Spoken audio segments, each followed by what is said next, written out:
మీనరాశి వాళ్లకు ఈ వారం ఆరోగ్యం నిలకడగా ఉంటుంది. ఆధ్యాత్మిక దైవచింతన కార్యక్రమాల్లో పాల్గొంటారు. వివిధ రూపాల్లో అసహనంతో కూడినటువంటి కొన్ని రకాల సందర్భాలు మిమ్మల్ని ఇబ్బంది పెడుతూ ఉంటాయి. కాలయాపన జరుగుతుంది. ఖర్చులు కూడా పెరుగుతూ ఉంటాయి.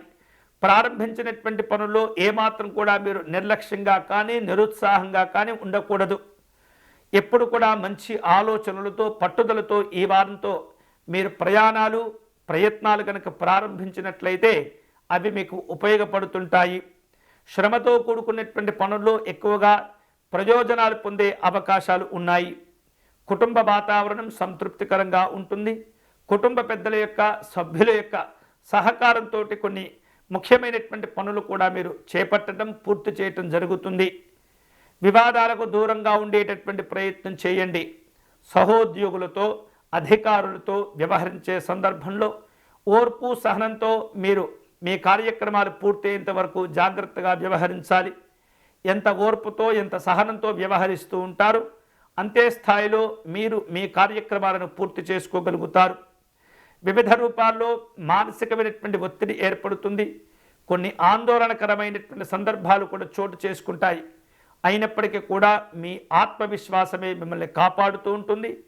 ఆదాయ మార్గాలు కలిసి వస్తాయి. ఆధ్యాత్మిక దైవ చింతన కార్యక్రమాల్లో పాల్గొంటుంటారు.